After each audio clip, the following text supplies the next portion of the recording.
Hi everyone, how's everyone doing tonight? I hope you're having a great weekend. And I just wanted to come on and give you some updates in the Kelsey Berreth case. I also want to touch on a few things with the Mistress and how her story changes just in a very little thing, in just a matter of days. I just want to go over that. And then I want to look at, I know a lot of us could not understand Chris's father, either when he was being interviewed by himself or when he was with Chris. And I know somebody discussed that Chris's father said something, I know I saw that in the comments somewhere, like did they leave after that and they weren't sure what it was about. Well, I have the transcript of that. So I'm going to go over that because there's a lot of things in there that I definitely didn't hear. So I imagine some of you didn't hear them either. So I'm going to go over that tonight too, because it has a lot of kind of eye-opening details for me at least.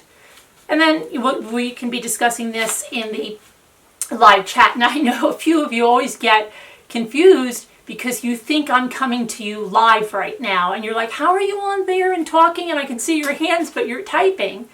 But no, I record this earlier. This is what I do, and I premiere it. So it's a never before seen video that premieres, and it has live chat. It works better for me, like I said, because I have a hard time because I'm ADD. And so keeping all of these topics, especially when there's so many things to talk about, if I have to, oh, hey, stop every minute to say something to someone, or people are typing in questions and I'm trying to reply to those while I'm trying to stay on topic, we'll never get off the video. So this just works way better. And I know a lot of you said it works better for you too, because you could either watch it and participate in live chat or, just watch the video. Okay? So, and if there was a way, I know a lot of you want to continue the chat. I don't know why YouTube doesn't let us have a chat room for a video that's live. I don't know why they don't let us extend it if we want to extend the live chat, 30 minutes to discuss things. I really wish they would come up. If you know of a feature like that and maybe I'm missing it, let me know in the comments. But let's get down to it. I'll first go over the Mistress's, how her story changes. Again, everything I'm going to read to you is either from like the CBI or the district attorney, and everything is right out of the discovery. So it's all public knowledge. It's everything that's already out there. I'm not disclosing anything I shouldn't be, and that's what we have. And if you want to follow along, you can look at that too, but so I'm not changing anybody's words or anything. This is right here. On the phone call with the agent Kevin Kobach, where she came in and spoke with, this is going to be the same agent. One is from the 16th of August and the other one is a phone call from the 21st of August. So what, 5 days in between these statements? Okay, so it's on the 16th. She says when she's doing that whole thing, and then I don't think she leaves her phone there because she comes back at a later date to give them her phone, right? She says she doesn't have social media accounts. There is nothing else on her phone that can help. Just texting and phone logs. She sent all the pictures she sent to him via text. On the 21st, with the same agent, she says, well, he says first, he says, I asked her about her social media use. So she says she hasn't used social media since approximately 2018. She said she last used LinkedIn. When? Yesterday? The day before that? Did you use Facebook the day before that? However, rarely. She said she discussed with Chris shutting down his Facebook profile. Why? Does anybody say, why did you discuss that with Chris to shut down his Facebook profile? Why? Wasn't Shanann going into his Facebook profile to update things about her business? Didn't he say that? Did he have 2 Facebook profiles? I know if you go into your spouse's profile, you're going to be able to see everything. Okay? So I don't get it. Did he delete everything? I don't understand what's going on here. Or did he have 2 different profiles? So what's going on? And wouldn't he, if he was using the profile that Shanann would update, if he was using that with his mistress, wouldn't he be scared to death that she'd be on there updating and somebody would come messaging her? I know my husband, I take almost all of the pictures because it's a hobby of mine and everything, and I can upload them really fast and get everything on. So when I either would like scan old family pictures of my husband's to put on his Facebook or whatever, then he'd say, go on my account, just go load them up, right? Because they were all on my chip. Otherwise, so I would just sign into his account. And I remember just like friends of his guy friends would be like, hey, and I'm like, no, it's not Jim, it's me. I'm just uploading pictures on his account. No big secret, right? But can you imagine if Shanann goes on there to leave a message about her business, and this one here sends him some racy text? So I tend to think he might have had more than one profile account. I don't know. Let me know what you guys think, because that seems really risky. Unless the other reason is maybe she didn't use it, but she was so jealous that she knew that his wife was using it. And remember, she had to have this brand new start, right? The brand new start, that he can't have a Facebook account that he was on, so he has to erase every aspect of that life. So when she told him that you need to delete that, okay, and this is prior to them going missing, I'll explain that to you in a second, that she just said, you need to delete that because she's on there, it's not me, and figured that they would start their own Facebook profiles as the new couple, right? That's very possible that's that. She discussed with Chris shutting down his Facebook account, his profile. And he mentioned to her on Saturday, August 11th, during their dinner out at the Lazy Dog, the second one, because she didn't like the food at the first one, don't forget that he had shut down his Facebook.com account. And that's when Shanann asked him about that, and he never answered her. I don't understand if she elaborated. I mean, I would elaborate if I was in a business where I used my husband's account for stuff, and then he just shuts it down, and I ask him, hey, did you shut down your Facebook account? Did he ever answer her? Not that I see in the discovery. I mean, I don't know. But this is the really big thing now. Just listen to this one. The strange thing, I should say. She then, the mistress, asked if he had shut the account down all the way by sending a request to Facebook. And Chris did not know about this requirement. The mistress believed the account was only deactivated on August 11th. Nobody elaborates. I mean, if I was questioning this girl, I would be elaborating, like, first of all, what was the need that he had to shut it down? Why did you need to check if it was shut down all the way?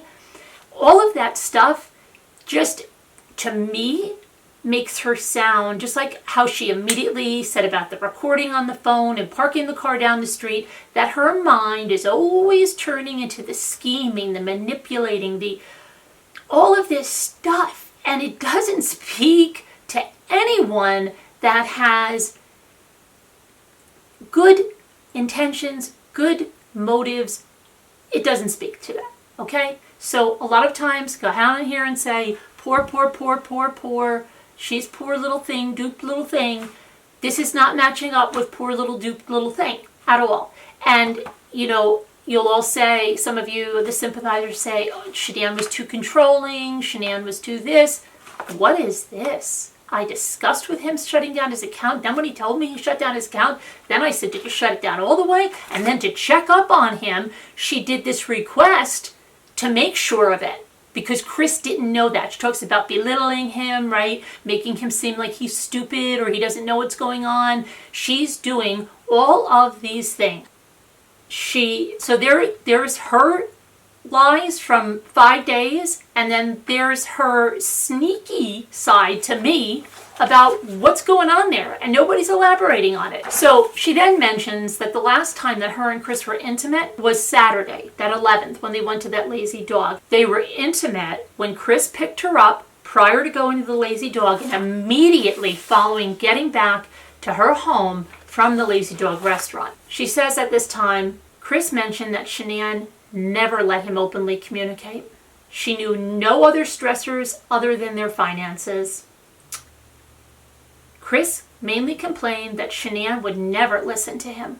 Chris also said Shanann would talk shit to him in front of his children, and the children were starting to repeat it. Did we ever see in all of I haven't, Chris reiterate that his children were starting to repeat this? Not at all. She, I believe, is just projecting this to get the focus off of her. Chris said he tried to ask Shanann for something, and she said, shut up, and that he didn't know anything. So that's what she wants us to believe, that he asked her for something. She doesn't say what he asked for. The salt, a new Audi. What was he asking for? Okay? She doesn't elaborate. That's what makes, why does she just say something? If he truly remembered that, he would say something, especially if it was something trivial, right? I want to get a new guitar, whatever it is. He asked her for something and she said, shut up, you don't know anything. And then she says again, his children started to repeat this, and it made Chris very sad. This is when he realized he needed to separate from her. Chris always told Nicole Shanann was a good mom and there was no indication of any abuse or any other concern. I'm going to talk about Special Agent Coder, the male agent that was tag teaming with Tammy in Chris's interrogations interviews. When he first sat down with Coder, he said something about, he was talking about the state of their marriage, and Coder was asking him what was going on. And I just want to say that what I see from Chris, okay, let me backtrack. So you guys want me to do a live? Forget it. I'm coming off topics I'm like, oh, you should have talked about that. Let me get back to that. Did you see the cards? And I was going to put them up on a PowerPoint, but I don't know I doubt that'll be in here because I'll probably just want to get the video up. I'll put them in another time. They're in the discovery. They're cards that he sent to the Mistress. And one was for her birthday, and it said something, and I'm going to paraphrase here because I don't have this in front of me. So this is me paraphrasing. It said something like, you're going to have an amazing year. And then in either that card or another card, it said, no, it was a later card. It was a card that he sent later because it was closer to the time that Shanann disappeared, which I think is closer to maybe a possible ultimatum or a possible, I don't know if I can stay with you because we're not going to have any firsts. He writes something about you and I together and her name are going to have so many firsts. Why? Because he's wiping the slate clean? Because he's doing a rewind of his life? Is that what it was for? That was eerie because they both used the word about first, so it makes it sound to me, because when she was talking about first, she was talking to Charlotte. Was she not? Her friend Charlotte? Yet, here he comes and says the exact same word. We are going to have so many firsts. Like he knew that was one of her issues, that we're not going to be doing things first. Okay? So, yeah, I think that's really telling, and really telling of maybe some pressure, and that he just rewound his life by annihilating his family. Okay? That's how I feel. The other thing is, when he's talking to Special Agent Coder, he says something about he's talking about when he first met Shanann and there was that spark, and this is why I say he's very juvenile. Now, when you first meet somebody and you fall in love and you have that euphoric feeling, right? You can't sleep, you can't eat, you're on cloud nine, but that doesn't last forever. If that's a good relationship, if it's infatuation, you'll have that and then it'll turn to nothing, right? If just complete infatuation. If you have something there that's real, it will evolve to something stronger, something different. But you're not going to have that infatuated feeling, 10 years down the line, 5 years down, it moves to something stronger. And it's a different kind of feeling, okay? And those of you that are married, you'll probably say, yeah, of course. If he was going to chase that feeling, did he think it was going, let's just say he even was able to get out, and get into this, did he think that feeling with this one was going to last forever? No. It was either going to go away completely because it was pure infatuation and it wasn't something real, or it would turn to something stronger, a stronger bond, a stronger, like people say, you're safe, you're my home, you know what I'm talking about, right? So he's very immature that he's chasing that feeling and not even understanding with Coder. I think Coder must have been like shaking his head like, okay, so you want that spark, that thing that when you first met her, but do you realize that as you get to know a person and as you get comfortable with them, and that's the thing, that's what everybody says, you get so comfortable with your spouse, you want to keep taking special time and doing special things because it naturally evolves to that feeling of comfort. And yes, you're not having that infatuation feeling all the time, but you're having something stronger. Just don't take it for granted is what they're saying, and keep working and building your relationship and do special things for each other and all of that. Don't just fall into that safe feeling, well, now he's mine, she's mine, and But he doesn't know this, okay? So what is he going to do? Then just keep going from relationship to relationship every time he wants to feel that spark and have a chick on the side all the time? But he wasn't comfortable with just a chick on the side, right? He was willing to annihilate his family for this, to start over. Okay. So that really bothered me. And the reason that I say I don't think he really understood what he was feeling is because in his Google search, he searched for, how do you feel when someone says, I love you to you?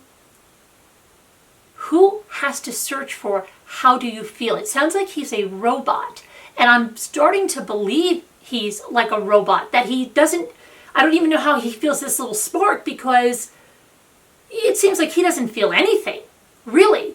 Because when I look at him in older videos and you see him holding his daughters and playing with his daughters, this is why I think we're all so, can't understand.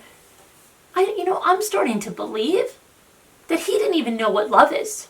I really believe he didn't know what love is. He thought he knew what she should be feeling, but a real genuine love, even for his children, his own flesh and blood, I think he just reiterated, like to Special Agent Coder, he says something like, oh, they are my life, I love them. Oh, it's like, it was all very scripted. He memorizes something, it's as if he memorizes something. It's very scripted. And he said something like, yes, you are supposed to feel about your children, you're supposed to love them above all else, and then your spouse, and then your family. And it's just like when he did that presentation, memorization. It doesn't feel like there's any feeling behind it, and that is really troubling. So now I'm understanding a little more, because here's what I think. When someone does something awful, whether it's a kid that does something in a school, kills other students, and then I always think to myself, are they just sitting there now like, what did I do? But I don't think he's saying that at all.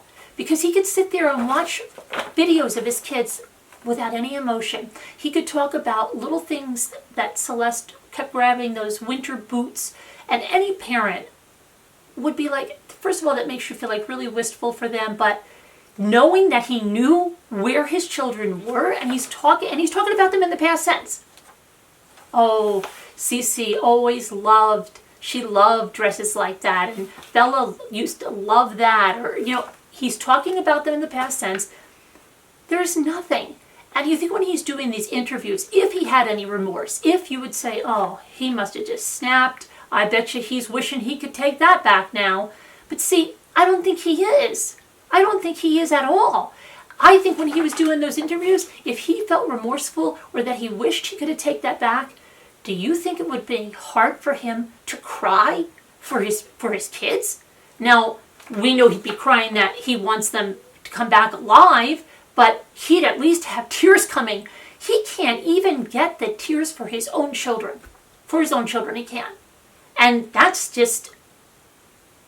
scary. That is just a person that is totally devoid of feelings, right? So when he's searching for that, how does it make you feel? And did you notice, if you looked at the cards, he mostly writes song lyrics, and he searches for song lyrics. He wrote song lyrics to 2 different songs in cards for her. And that just may be because he doesn't know how to express, because he doesn't feel feelings like that. So whatever feelings he has, the lust or whatever, maybe he can feel that, okay? And maybe that's why he was chasing that and saying that he took a breath away, because he can't feel real love. He doesn't know what real love is, okay? He's looking for this infatuated, lustful feeling, and maybe that's all he can feel.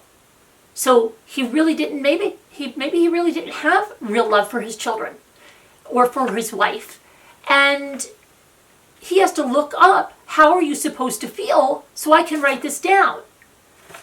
So it was either that he had to feel, or he was looking for, maybe he was looking, I'll give him the benefit of the doubt, maybe he was looking for what somebody would say, like, how do you feel when someone says I love you? So he would take their words and put it in the card. But even if that was the case, why does he have to take someone else's words and put it in the card? He can't say anything on his own accord. He can't articulate how he feels on his own. That's scary. Okay? So those are just some things that I looked at there. Now I want to look at the interrogation right before his father comes in, because we heard his father and he mumbled, we couldn't hear things like I said, so we're going to look at that right now, and I found some really interesting stuff in here, and then we'll go over the new developments in the Kelsey Berreth case. So, this report is written by Tammy. So this is by Agent Tammy Lee. And I've noticed that, boy, that Lee name is just coming up all over the place, isn't it? So this is Agent Tammy Lee. And this is right after he failed the polygraph. I'm just going to start with where she says, let me see here. While I was out of the room scoring the polygraph charts, Chris remained in the interview room and watched videos on his cell phone of the girls giggling and playing. Special Agent Coder and I returned to the room to speak with Chris about his deception. We also had a printed photograph of Bella and Celeste we placed on the table in front of Chris. I informed Chris it was clear he was not being honest during the testing, and he did not pass the polygraph test. And Chris replied by saying, okay. I told Chris we needed to talk and about what actually happened. And Chris said, I didn't lie to you on that polygraph. I promise. Special Agent Coder told Chris it was time and asked him to stop and take a deep breath. I think we all remember this part of it, right? I told Chris that I appreciated him coming to take the polygraph, even though he knew he wasn't going to pass the test. I told Chris he stayed there because he knew he needed to get everything off his chest, and I asked Chris if he could start again and tell us everything that happened. And Chris said everything he said was true. I told Chris the most important thing was to find out what happened to Shanann, Bella, and Celeste, and Chris said, okay. I told Chris that holding the lie inside of him was going to do nothing for him, and he responded, I know this. Like, I'm not, trying to, cover things up. Chris says he wants his wife and children to come back home. I told Chris he knew his wife and children were not coming back home, and Chris continued to say he hoped his wife and children would come back home, and I don't know they're not coming back home. Special Agent Coder explained to Chris that we were confused, and we had received a lot of leads over the past day. Chris continued to say he didn't know where his wife and children were located. And Chris said, if I could have my babies back home right now, I would. I want them back. I want everybody back. That is the God's honest truth. Now, I'll stop right there. If that is the God's honest truth, and he really wanted them back, this is what I mean about remorse. Like, if somebody snaps, he does this horrible thing, and then he's riddled with guilt, he'll do anything to bring his family back, he would be a mess. This guy is totally stoic in there. He has no emotions. He has no emotions. Not for this at all. Unless it's about him, I don't believe this at all. I don't believe he has any remorse that he would bring his kids back if he could. Because he's not talking with any real feeling. Of course, So sorry, I'm not buying it, okay? It should be effortless that if you really had that much remorse and you would do anything to bring your kids back after you do this horrific thing. He says he was bawling, right? Didn't he say he was bawling when he talked to Shanann? And that is just, again, I don't believe it at all. I don't even believe that conversation took place, but I think that's because he looked up, or he's known that that's what you're supposed to do when you have an emotional argument, when you have an emotional discussion, when you're talking about separating. You should be affected by it. You should be crying. You should be, and I think it really is like this guy is a robot. He is just a robot. Special Agent Coder told Chris he couldn't understand why there were two Chris's. Chris then said, "I cheated on her. I'm not proud of it. She accused me of it. I denied it. And I feel horrible for it. Like, she was pregnant. I didn't hurt her. I cheated on her. I hurt her emotionally." Chris admitted he also did not attend the Rockies game. Chris said he went to dinner with her that night of the Rockies game, his mistress. And it actually says her. Chris said that 5 weeks he spent alone, he spent it with her. Okay, listen to this one. Chris explained he fell out of love with Shanann because he fell in love with her. Special Agent Coder asked Chris what her name was, and Chris said he didn't want to get her involved in what was going on and didn't want to ruin her life. Chris said she was a wonderful person who knew he was married and that he was having issues in his marriage.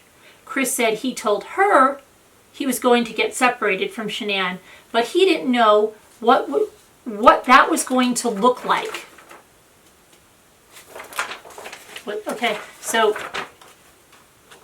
there's another lie in the Mistress, right? Because she said that he was at the end stages of a divorce is what he told her.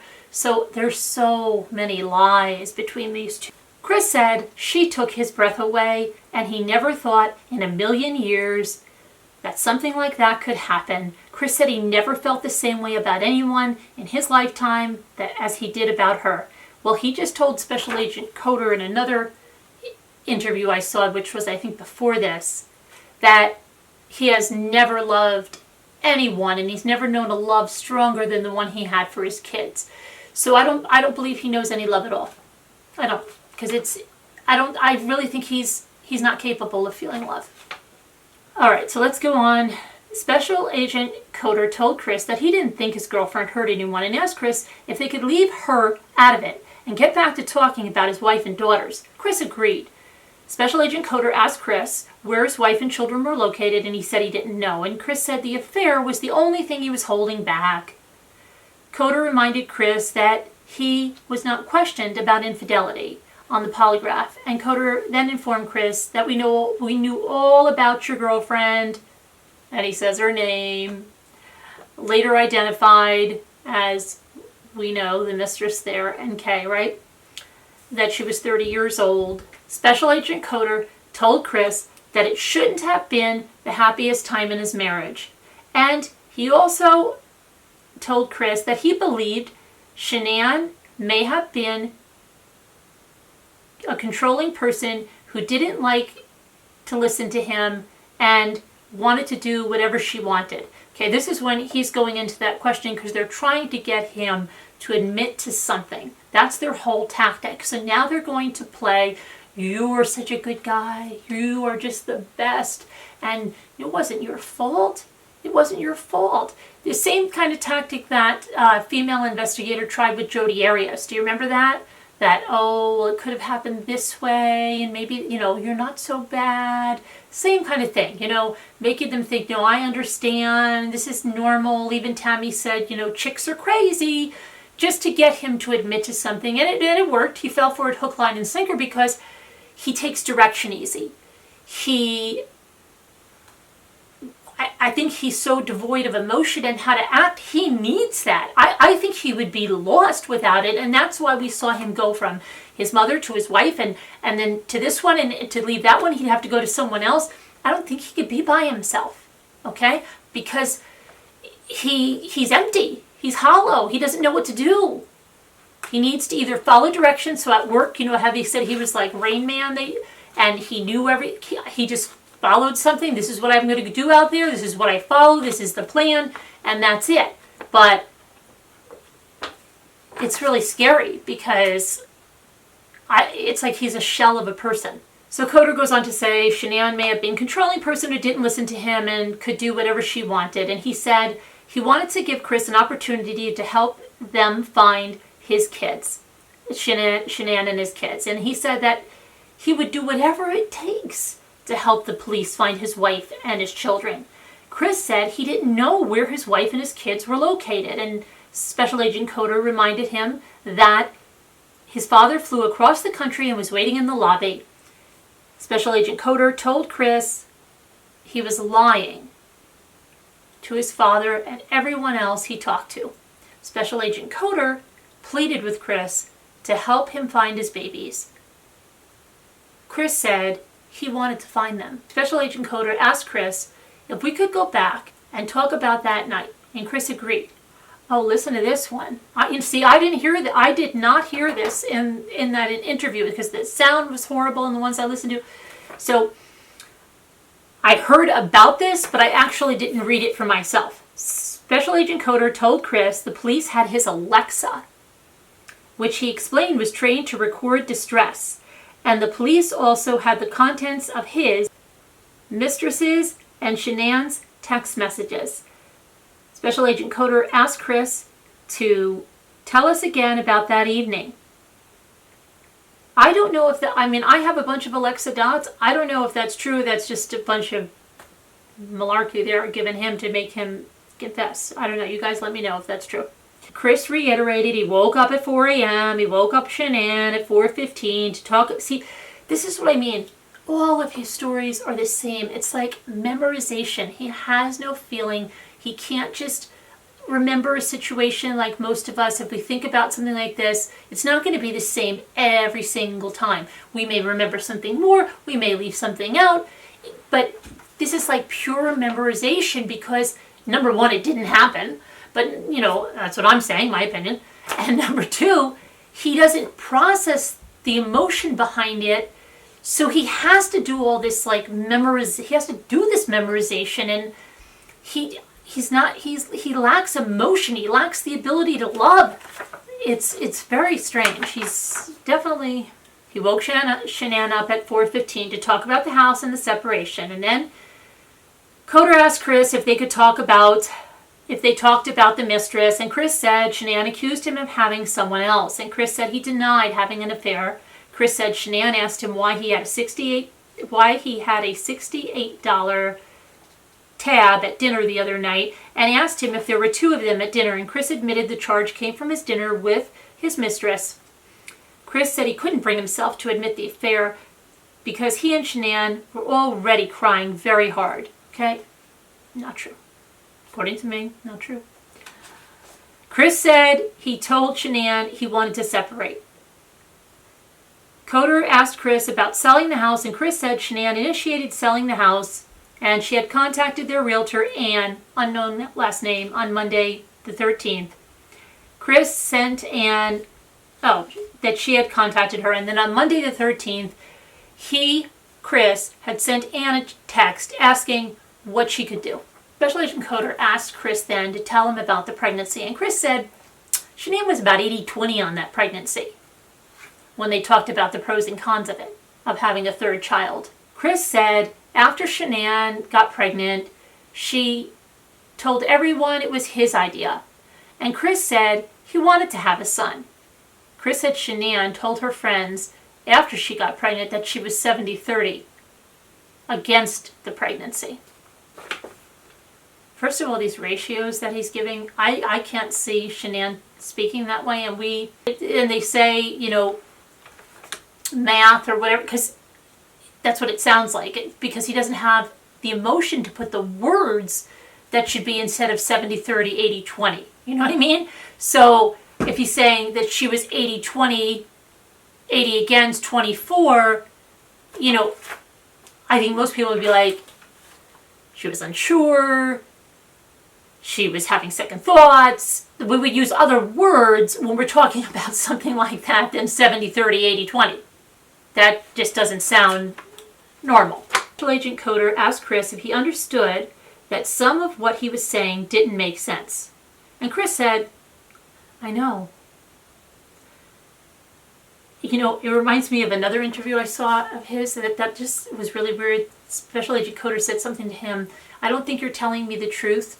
And then Chris sat there for a minute and he goes, what about what I'm saying exactly makes you think that I'm not telling the truth at all?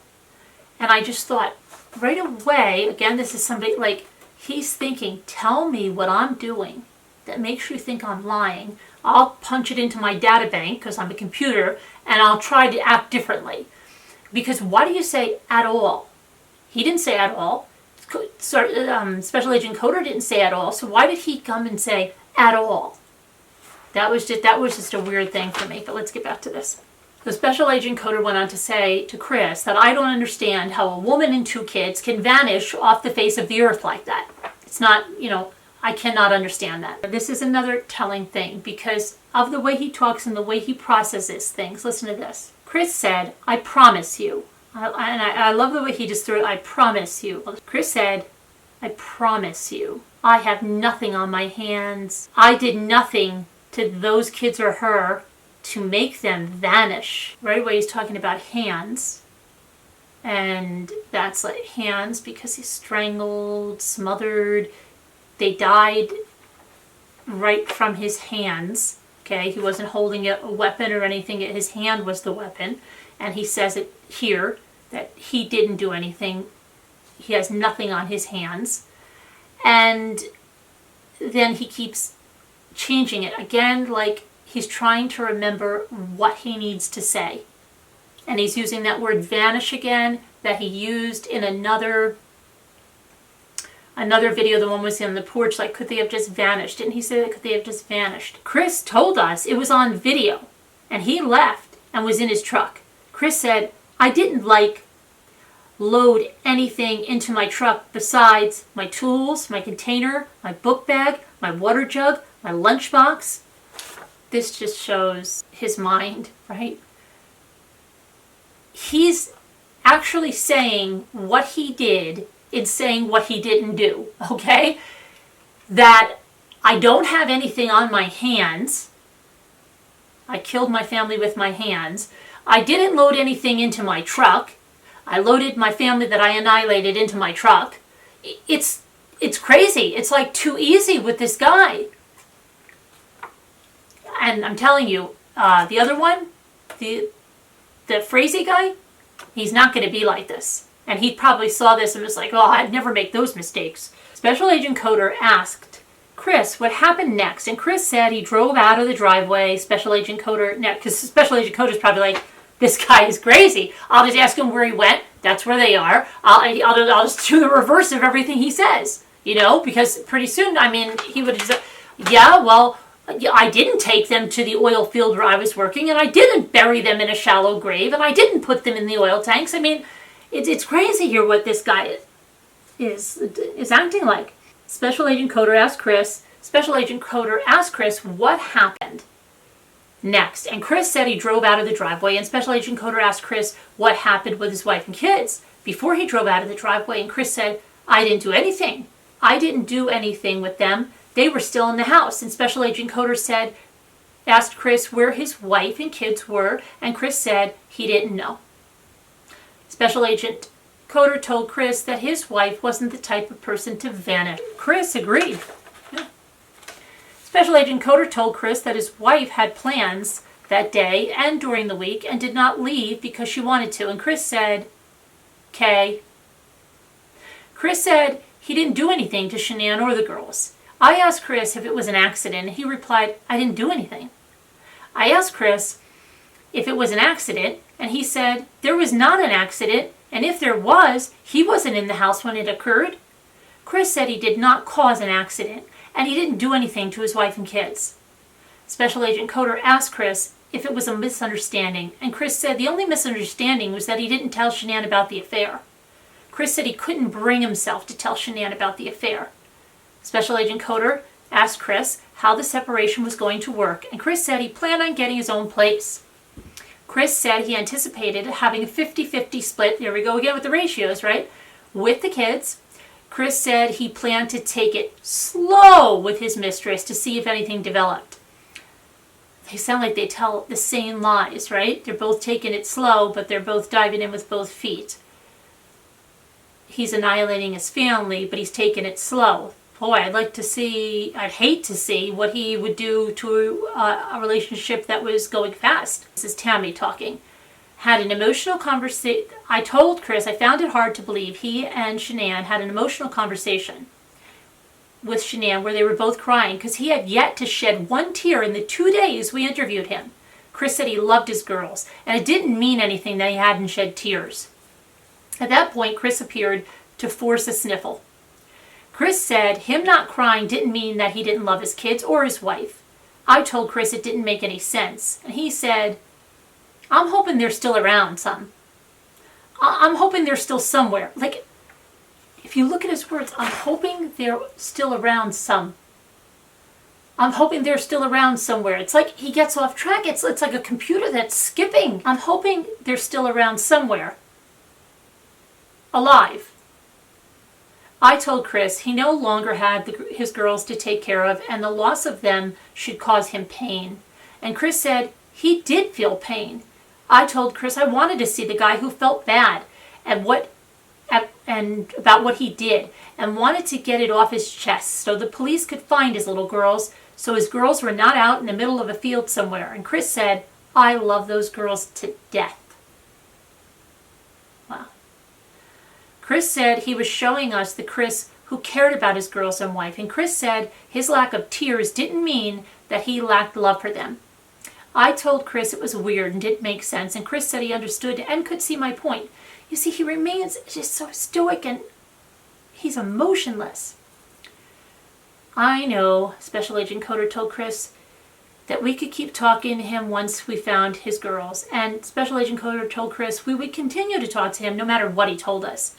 I asked Chris if Shanann did something to the girls, and he said no. I don't know. I have no clue. I asked Chris, did Shanann do something to them? And then did you feel like you had to do something to Shanann? Chris sighed and said, no. They were at the house when I left. They were there.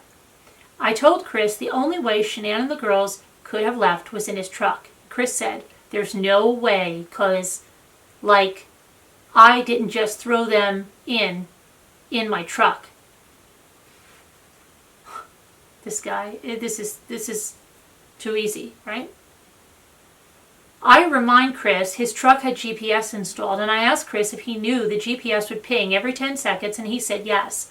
I told Chris we were going to find out exactly where he went, and Chris said, I know. Special Agent Coder asked Chris if we weren't asking him the right questions, and Chris said, you're asking all the questions. Special Agent Coder asked Chris what we were doing wrong, and he said we weren't doing anything wrong. Special Agent Coder asked Chris if Shanann did something, and he said, I don't think she did anything to those kids. We both love them with all of our hearts. There's no way. I told Chris it could have been an accident because I knew something happened inside his house. I asked Chris if something happened to his baby girls, and then he felt like he needed to take something into his own hands and deal with it. Special Agent Coder asked if he had something to clean up for Shanann. I told Chris I knew he loved those girls with all his heart, but sometimes people make mistakes.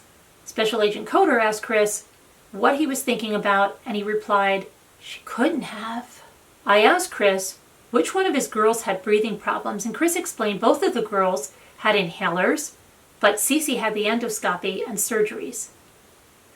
I asked Chris if he thought Cece had trouble breathing, and Shanann freaked out and decided she didn't want to live without her baby girl.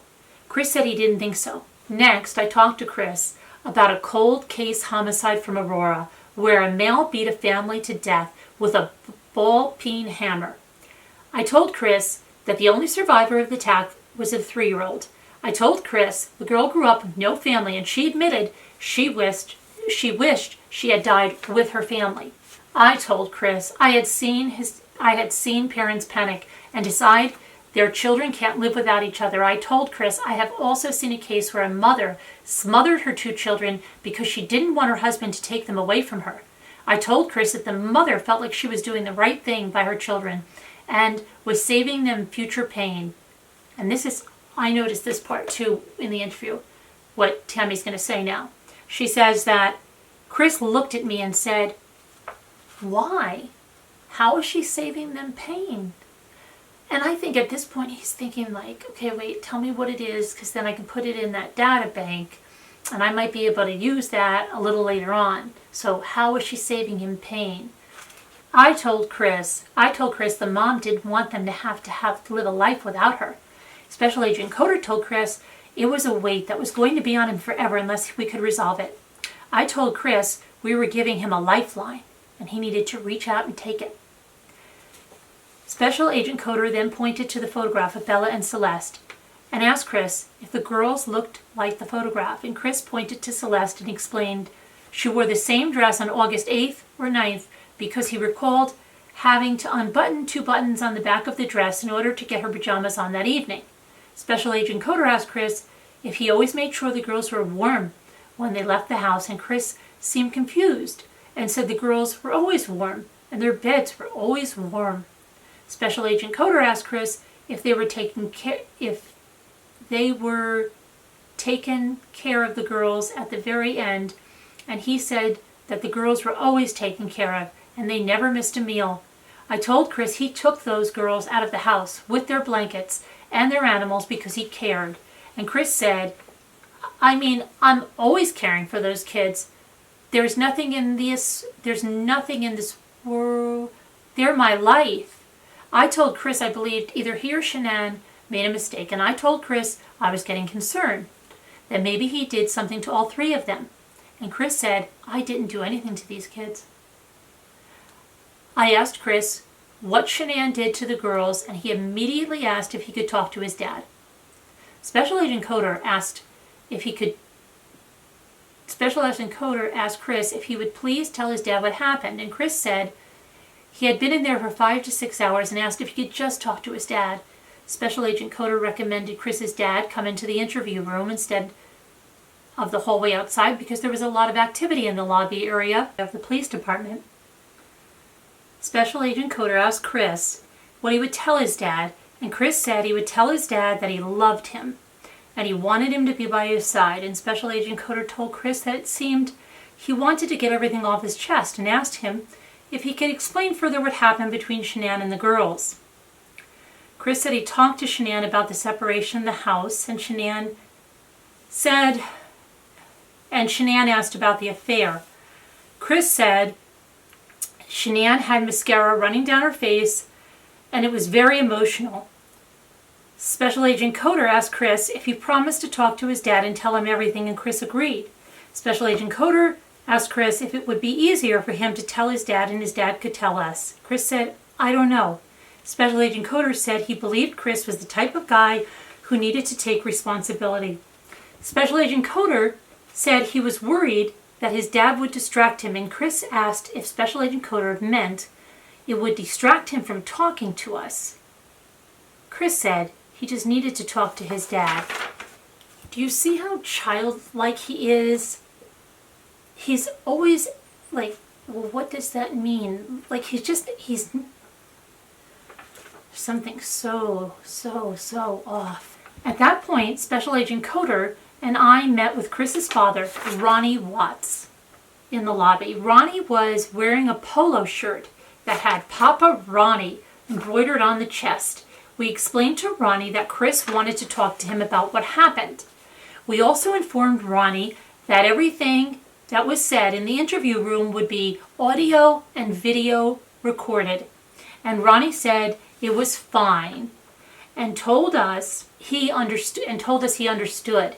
Ronnie was escorted to the interview room, and we told Ronnie and Chris they could have as much time as they needed. Chris pointed to the digital recorder on the table. Now, what does that mean? He's telling his dad, watch out. Watch what you say. Everything's being recorded. Chris pointed to the digital recorder on the table and said, if we were going to leave the room, and we said yes.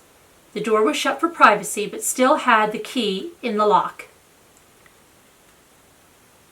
Ronnie asked Chris if he was going to tell him what was going on, and Chris told Ronnie he failed the polygraph, and Chris said, they're not going to let me go. Ronnie asked if there was a reason why the police wouldn't let him go.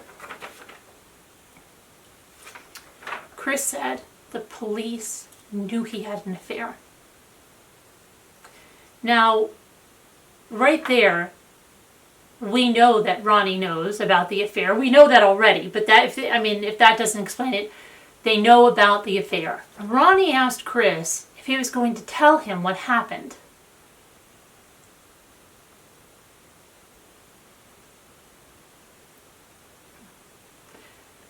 That statement seems to me, he already knows what happened.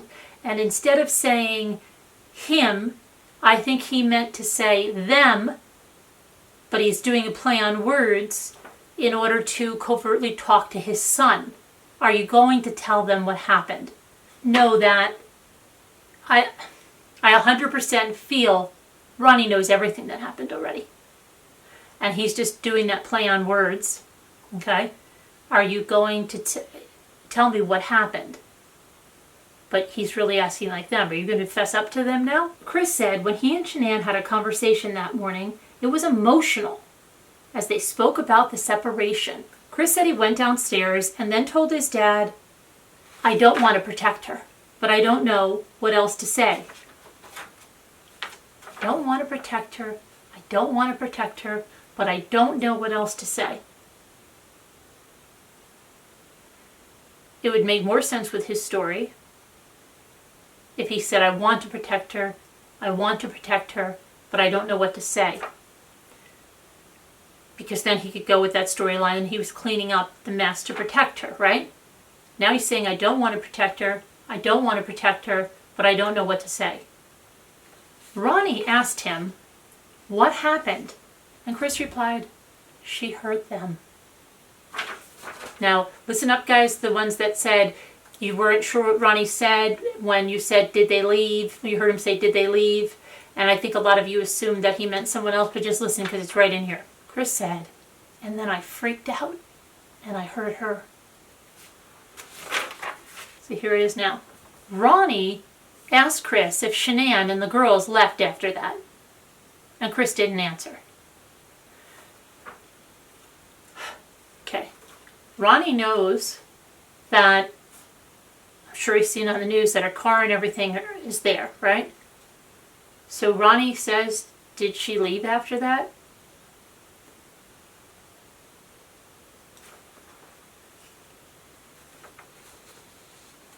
Ronnie asked if Shanann started hurting the girls. And Chris said, Ronnie told him to talk to him and tell him what happened. Chris whispered, she smothered them. They were smothered. Ronnie immediately asked, they what? Chris answered, she strangled them. Ronnie asked, she smothered them or choking them? Chris replied by saying, I didn't hear anything. When I was downstairs, I came back up and they were gone. I don't know, like me talking to her about that, like talking to her about the separation and everything about, like, I don't know, like, what else to say? Like, I freaked out and I did the same thing to effing her. Those were my kids. Ronnie asked Chris if Shanann freaked out over the separation as he was leaving for work. Chris said Shanann laid back down when he went downstairs, but he heard a little commotion upstairs and he didn't think too much about it. Chris said he went back upstairs and saw Shanann on top of Cece. Ronnie asked Chris if Shanann was choking Cece and if Shanann killed Cece. Sounds like Ronnie is handing his son the story. So I think the mother and father probably guided Chris like this his whole life. And now, he needs strong women to do that in his life because he can't do this stuff on his own. He can't do anything on his own. See, in prison now where he's going to take orders in prison and they're going to tell him what to do and what time to get up and what time to go in and what time it slides out, he'll do fine there. Chris said they were blue. Ronnie asked, both of them? And Chris said, yes. Ronnie asked if Shanann choked both of them to death. And he said, I freaked out and did the same to her. And when Chris gets something that sounds like it has emotion, and he could add the swearing in there, because he knows that watching movies and things, he probably hears those lines, and so he can imitate them. And if you notice, when he finds something that seems to resonate to something that he should maybe be saying, that he'll say it again and again and again. And it seems like Ronnie is just feeding him the lines, and Ronnie's not sounding like he's learning about any of this for the first time. Put yourself in that place. You walk in there, you think your grandchildren are missing, and now you're hearing a story that they were killed, okay? That they're dead. And you're just going to be like, was she killing them? Or you'd be like, wait, they're dead? You'd be freaking out, okay? And he just, matter-of-factly handing him his lines, the tape recorder's on, and this is what's going to happen. And I'm going to feed you these lines, and this is the story you're going to tell. According to me, according to what I feel. Ronnie asked if Shanann choked both of them to death, and he said, I freaked out, and I did the same thing to effing her. Ronnie said, oh my God. Chris said he didn't call the police about what happened. Ronnie asked, so then what'd you do? Haul the bodies off? Okay. This is something I didn't hear because his father mumbles. Do you guys think that is a normal response? So what did you do?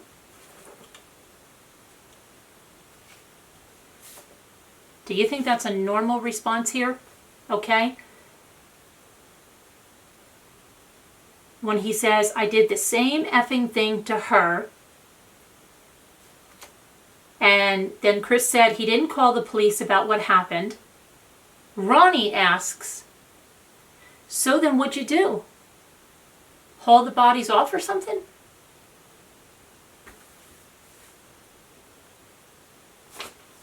Did you haul the bodies off or something like the last time? What? Is that something that...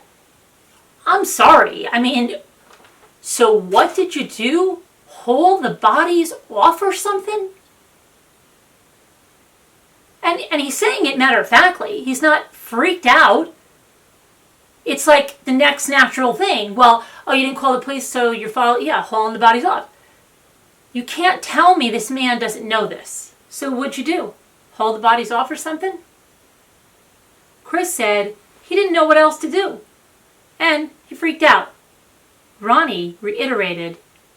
Now, this is what I mean. Listen to this, okay? Ronnie reiterated that Shanann choked both Bella and Cece to death. And he, Chris, lost it and choked Shanann.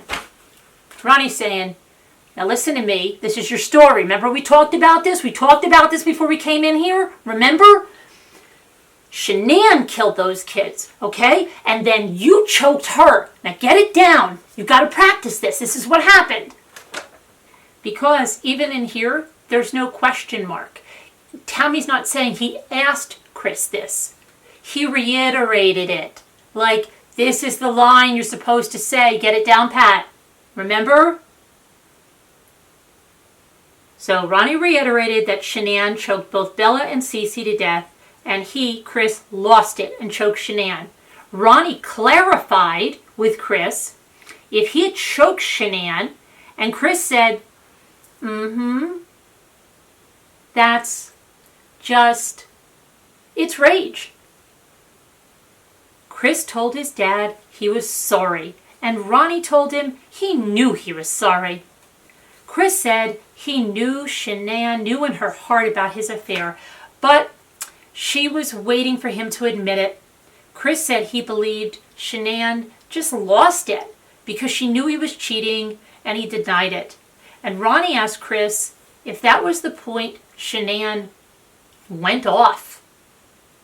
And Chris said it was when Shanann started crying. Chris asked his dad what was going to happen. Ronnie asked if Shanann was upset over the separation or the affair. Chris asked his dad, what is going to happen? What's going to happen, Dad, now that we're doing this plan? Am I doing this plan good? Is everything good? Is everything what's going to happen now? You think this plan is going to work? What's going to happen now? That's what I'm saying. So childlike. Are you going to have to take my allowance away for a couple weeks? Am I going to lose my Xbox? What's going to happen now, Dad? Did I do a bad thing? Ronnie asked if Shanann was upset over the separation or the affair. Chris said he believed Shanann thought he was having an affair. And Chris said he kept denying the affair to Shanann. Chris said he had talked to Shanann prior about separating, but Shanann hoped they could go to counseling. Chris said he didn't want to go to counseling. Chris told his dad it would be the last time he would see the light of day. Chris told his dad it would be the last time he would see the light of day. Okay? Why, Chris? Why? Because you killed all three of them? And everybody's going to find out your story is a lie? And we haven't even heard about where you disposed of the bodies that you weren't going to protect Shanann for, but then you put your kids in like the worst place you could ever put your kids? After you killed them? Is that why? You're not going to see the light of day?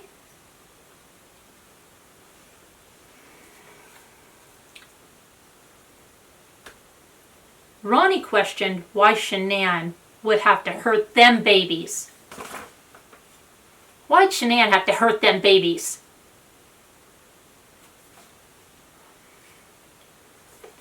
Ronnie continued to apologize to Chris and told him he would love him no matter what.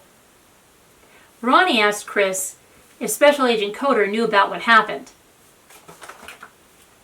Ronnie's saying, does he know? Did he hear any other story than the one we just fabricated right here? Did he say, that's what he's saying. Did he know anything else? Because this is the one we got to stick to. Or did you tell him something else when I wasn't here? Chris said he wanted to tell Ronnie first.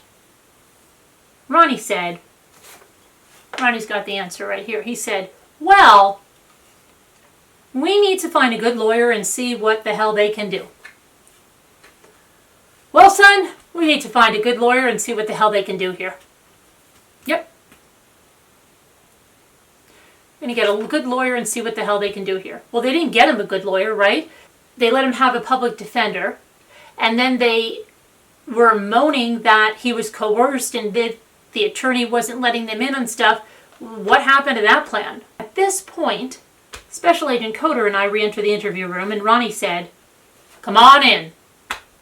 We got our story all straight. Come on in. Come on in. I asked Chris if he was doing okay, and Ronnie said, no, he's not. That's another thing. Chris can't even answer for himself. No, he's not. He can't feel emotions, so he's got to have somebody tell him the emotions that no, you're not supposed to be doing okay, Chris. You're not supposed to be texting on your phone now, Chris. You're supposed to be acting like it's a serious situation, okay? You're not doing okay. He's not doing okay, guys. I sat down next to Chris and I asked Chris to help us work through everything with him. I asked Chris to tell us what he told his dad, and Chris said after he and Shanann had their conversation Monday morning, Shanann accused him of the affair, and he denied it. And Chris said Shanann knew in her heart that he was having an affair.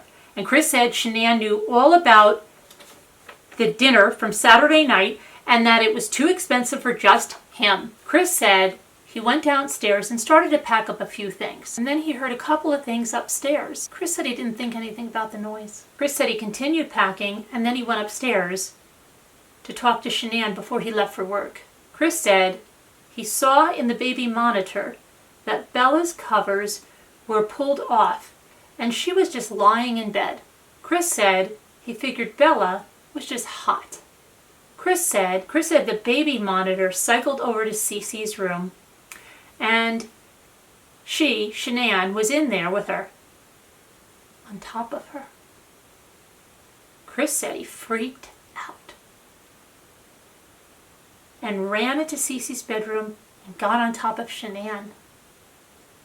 Chris said Cece was blue. And those were my babies. Those were my kids. I asked Chris what happened, and he said, I did the same thing to Shanann. Chris said he was in Cece's room when he did the same thing to Shanann. Chris then described that he put Shanann back in their bed.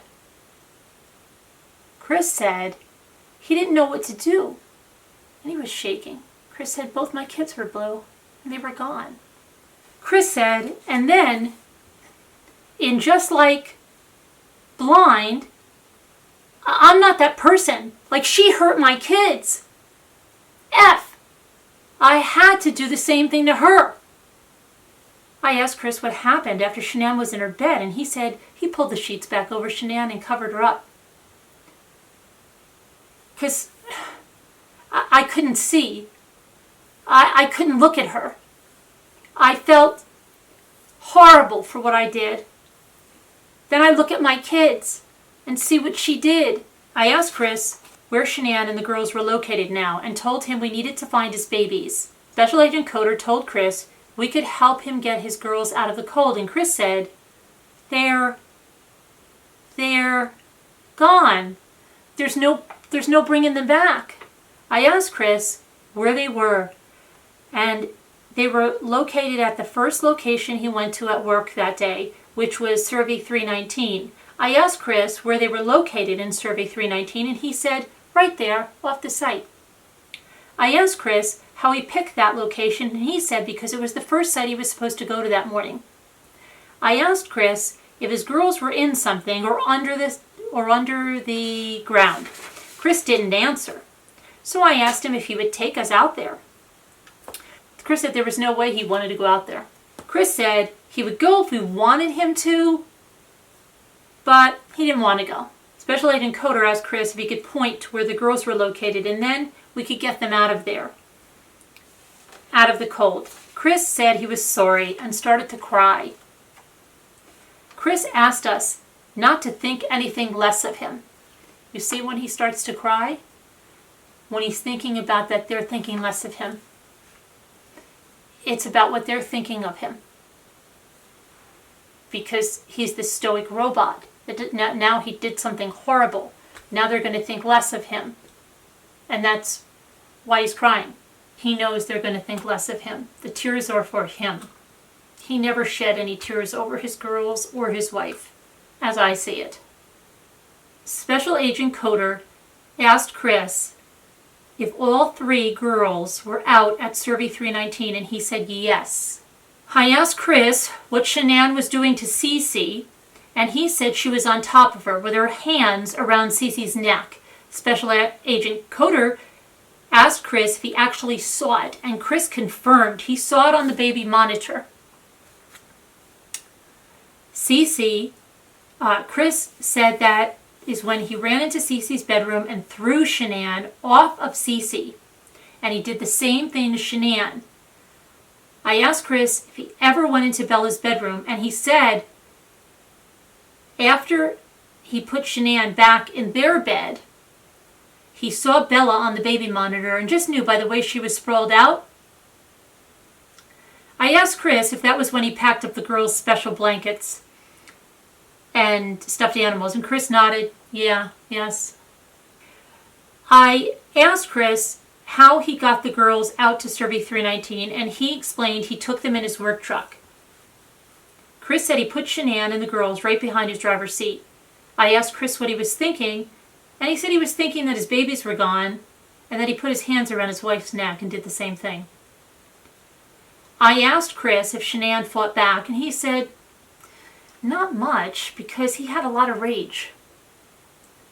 I asked him how he knew Shanann was dead, and he said he knew because she wasn't moving. At that point, Ronnie asked us to look at Shanann's Facebook page. Now, do you guys remember this if you saw the interview when everybody said, oh, is he taking a call? Is he texting? No. Ronnie has been wheels turning, thinking about Chris's defense, right?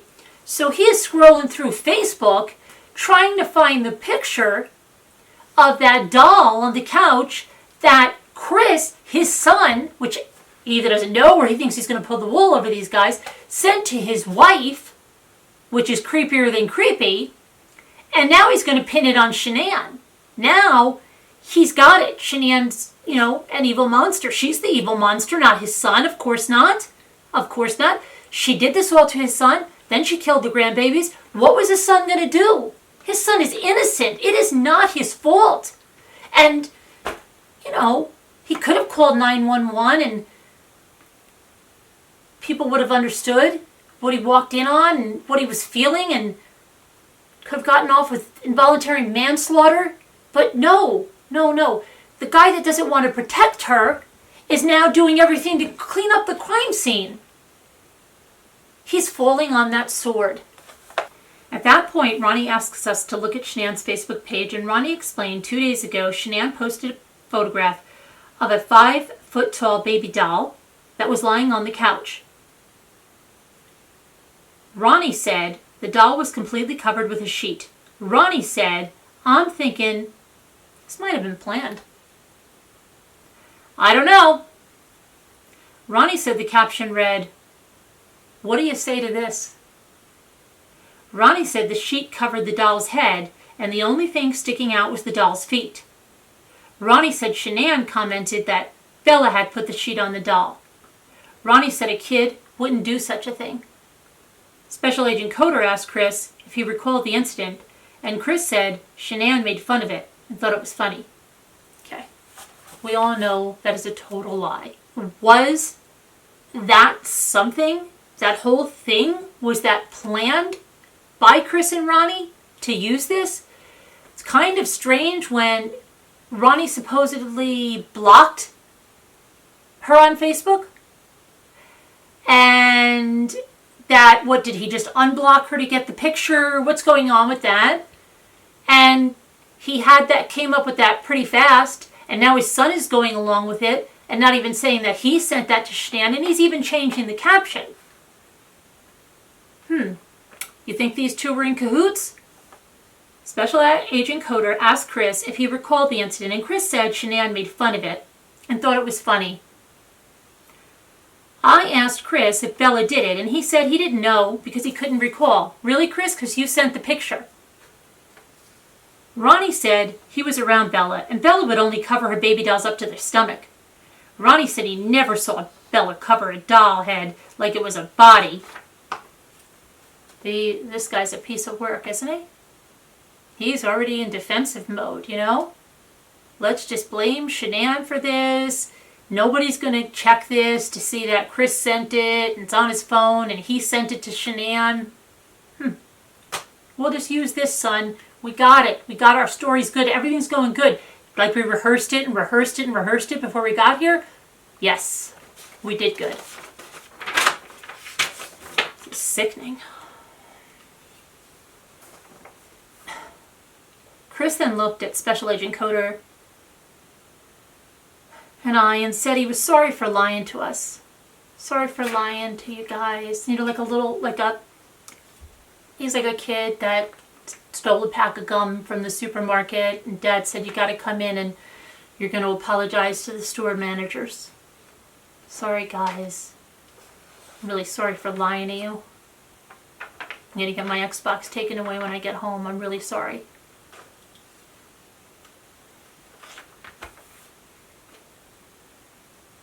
Special Agent Coder told Chris he was a good man.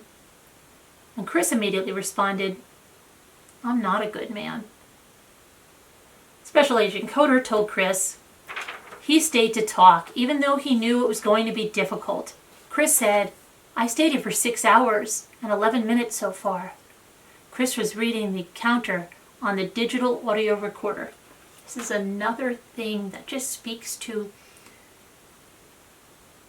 how he is. Like, I've been here for 6 hours and 11 minutes. I've been here for a long time. Been here for 6 hours and 11 minutes. Ronnie said he could understand how rage could come out by seeing your kid's dead. Now, Ronnie's going into defense mode, okay? Chris told his dad he didn't understand what it felt like to see his daughters blue in the face. I told Chris his dad was going to love him no matter what. Chris looked at his dad and asked how he could still love someone who killed their wife. Chris said, nothing will ever be the same again. Special Agent Coder asked Chris if Shanann was on top of Cece when he got into the room, and Chris said, yes. Ronnie asked Chris if Shanann's hands were around Cece's throat, and Chris said he didn't know what to do. See, Chris is just going through the script, okay? And he's not even listening, to the words, because Dad's leading with, like, where her hands are around the throat, say the hands were around the throat, son, and he's just still on, I didn't know what to do. Because I didn't know what to do, because it's really not, first of all, it didn't really happen this way, and he's trying to remember this script, like a presentation, and he's messing things up, and he's flustered, and he's trying to keep cool and remember this, and his dad is trying to feed him these lines because, Dad's going to take care of him, okay? Dad's going to take care of him. Special Agent Coder asked Chris if he was trying to save Cece, and he said she was already blue in the face. She wasn't moving. Her head just laying over limp like that. I told Chris it was very important to know where he put the girls at the oil well site, and he said, I didn't know what else to do. And he said, I didn't know what else to do. I didn't. I didn't know what else to do. I was so scared. It's like my wife just did this, and I just did that. What do I do? Anything that I would do from there was just going to be like effing just insensitive and just a horrible thing. Insensitive? This is why he was looking up how does someone feel when they say, how do you feel when someone says I love you? Insensitive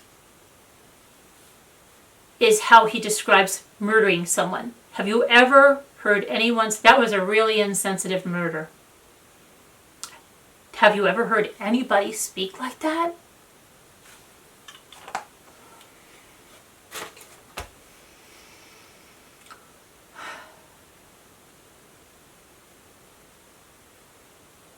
Special Agent Coder told Chris he was in a tough spot. I asked Chris if he would show us where they were located, and he said, what's going to happen?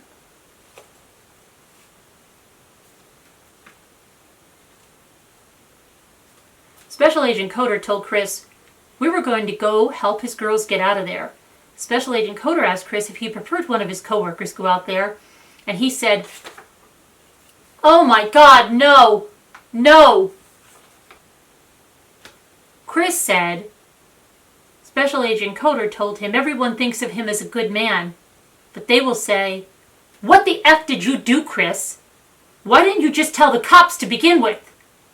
Chris said he could not have his co-workers show us the oil well site because they were going to form their own opinions about him once they figure everything out.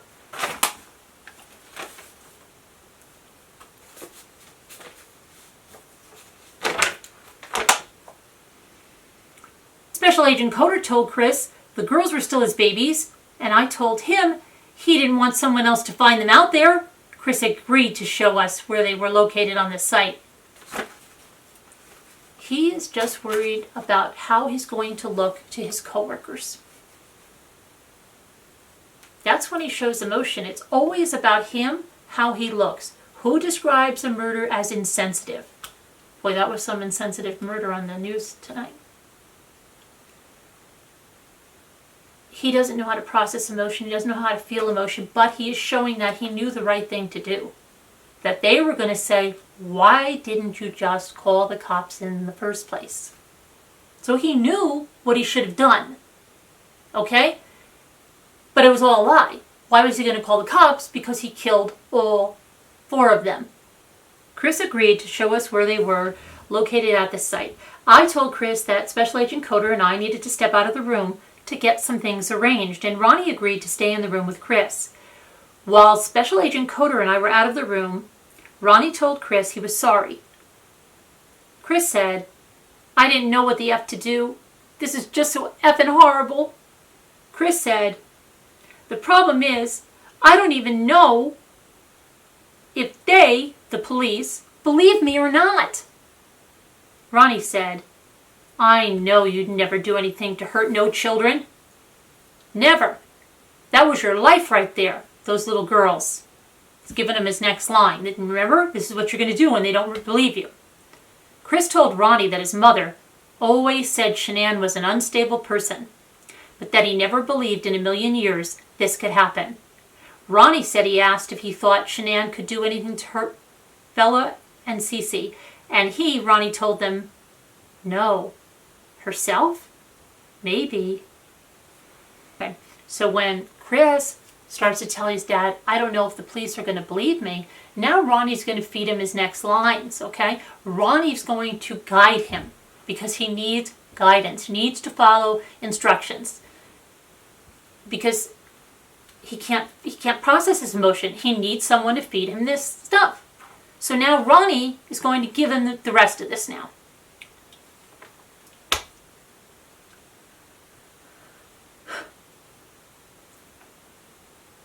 Ronnie said, I know you'd never do nothing to hurt no children. Never. That was your life right there. Those little girls. Chris told Ronnie that his mother, Cindy, always said Shanann was an unstable person.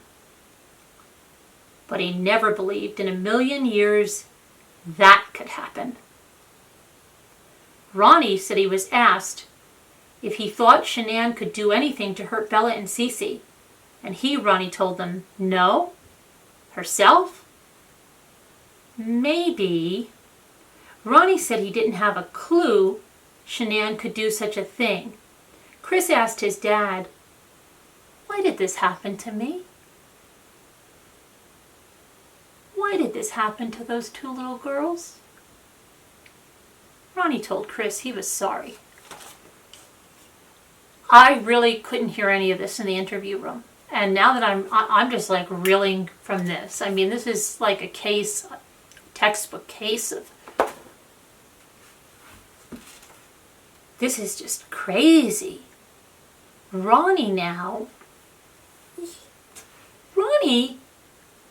of course he knew about this, guys. You think he's just pulling this out of thin air? He's not pulling this out of thin air, okay? You think he just pulled that picture out of thin air? I'm starting to believe that that picture, which at first I thought maybe it was just, I don't know. Now I really think it totally is going with this whole thing. And I think he was in on the planning of this. This is absurd. This is absolutely absurd. When he says Cindy always told him that Shanann was an unstable person, but he never believed in a million years that could happen. when he says that he was asked. Ronnie says he was asked if Shanann could do anything to hurt Bella and Cece. And he told them, no. Herself? Maybe. Who's asking him? The police? His wife? Is this a farce? What is going on here? Ronnie said he didn't have a clue Shanann could do such a thing. So Ronnie's really going into this now with, we got this down pat, son. We're going to go through this. I'm going to start feeding you the lines. You're going to get through this. Ronnie said he didn't have a clue Shanann could do such a thing. Chris asked his dad, why did this happen to me? Why did this happen to those two little girls? Can't even say his daughter's names. Ronnie told Chris he was sorry. Why did this happen to him? Why did this happen to those two little girls? I don't know, Chris. Maybe because you threw your life away.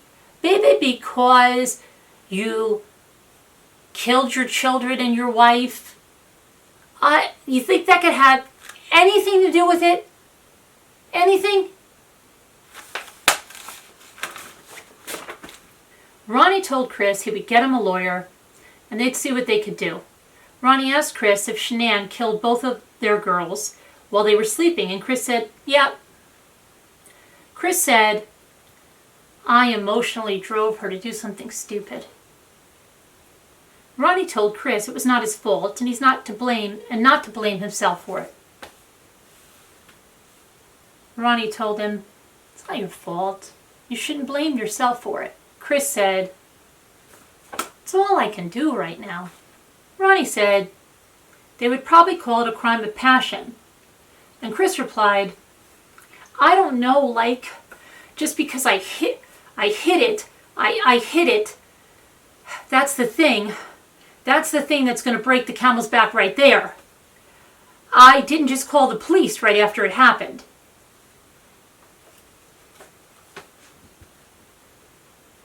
That's the thing that broke the camel's back right there. He just didn't call the police right after it happened. I don't know, the sympathizers? That it really is the story? You really believe that? And that's the straw that broke the camel's back right there? He didn't call the police? And Ronnie's feeding him that it's just going to be crime of passion? Maybe you get a couple years, you can get out on parole, good behavior. It's not going to be that bad. Chris asked Ronnie if he told his mom yet, and Ronnie said no. Dad, did you tell Mom that I was really bad? Did you tell her yet, Daddy? Is she going to punish me? Am I going to have to spend a lot of time in time out? Is Mommy going to be really mad at me? Did I do a really bad thing, Daddy?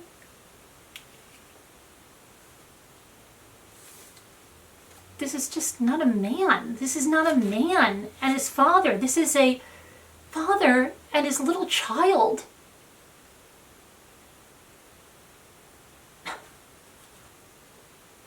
Chris told Ronnie that Shanann had a temper, and one minute she would be okay, and the next minute she would not be okay. And Ronnie asked Chris what Shanann said that morning when he told her everything, and Chris said Shanann asked him why, and asked him why he wanted to give up. And Chris said Shanann told him, F you, and F you, and F you. It's because he can't even think of it, Okay, she just found out. I'll just say that 3 times. That sounds like a good reaction to me having an affair and wanting to end my marriage. Yeah, that's good. I'll do it 3 times, and it'll really, emphasize it, and then I won't have to think about a lot of other feelings that I can't process. Because I need to search for how do you feel when your husband tells you he's having an affair and he wants to leave you and throw away your whole life while you're pregnant. I can't Google that now, so I think the FUs really work. I'll do them 3 times, and I'll put an and in there. Ronnie continued to question Chris about why Shanann would take any of it out on the girls. Chris said, he ruined everyone's life, which included his family and friends. Chris then asked his dad if he, Chris, should call his foreman and tell him he wasn't going to go out to the oil well site. You see this guy? It sounds like an episode of the Brady Bunch, doesn't it? When Peter got in trouble for something and, shall I tell him I can't go on the camping trip, Dad? It's up to you, son. I'm counting on you to do the right thing. Shall he tell him that he's not, call his boss and tell him he's not going to go at the oil bites? So he gets this like, oh, I want to do the right thing where my boss is concerned, but I really don't care about doing the right thing. Get a divorce, move on, don't kill my wife and children, but I'm perplexed at it. I need to know, should I call my boss? That's what I mean. He can't even think about the smallest things for himself. And he thinks that that's what he should be thinking about right now, calling his boss. Ronnie asked if he could just describe, because Ronnie must be like, okay, let's forget that now. I'm not even going to address that. Chris, we got to get back on this story. You want to get out of here or not? Ronnie asked if he could just describe where Shanann and the girls were, and Chris said no. Ronnie asked Chris if they were buried in something, and Chris said, Shanann is. Ronnie asked about the babies, and Chris said that, that's what I feel horrible about. They're in a freaking oil tank. I didn't know what else to do. Chris said, please, God, forgive me for everything. Ronnie said, babies, babies, babies. Chris replied by saying, they're gone. It's like Chris forgot what Dad, remember they're gone? Because, oh, we're on something else now? Okay. Chris said Shanann took it out on the girls because of him. Chris told his dad that he, Ronnie, didn't know how unstable Shanann was. Ronnie said Chris's mother also believed Shanann was unstable, a narcissist, and bipolar.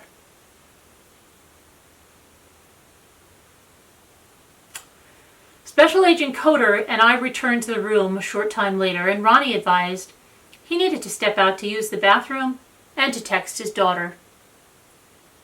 Ronnie asked Special Agent Coder about finding a lawyer who wasn't a public defender, and Special Agent Coder and Ronnie agreed they would discuss it later.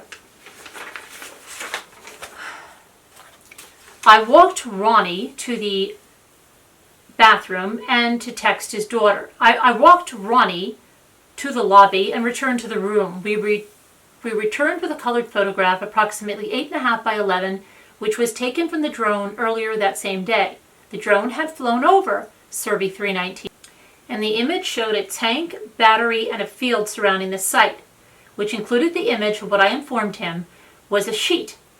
Near the bottom of the photograph, I asked Chris what the photograph was, and he confirmed it was of Survey 319. I asked him to tell me the location of Shanann and the girls. Chris asked how old the image was, and I told him it was taken today.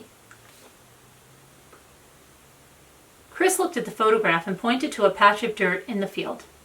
Below where the tank batteries were located, Chris advised Shanann was buried at that location. Chris then pointed to the oil tanks and advised Bella and Celeste were in the tanks. I gave Chris a pen and I asked him to mark where everyone was located, and Chris put an S where Shanann was located and a B and a C on each tank to indicate where Bella and Celeste were located, separate tanks. I had Chris sign the bottom of the photograph and I labeled it with the date and time. Special Agent Coder asked Chris if the girls were inside the tanks, and he said yes. Special Agent Coder asked Chris if someone who didn't know what they were doing could open the tanks, and Chris nodded yes. I asked Chris what was in the tanks, and he said it was a mixture of oil and water. I asked Chris about the sheet,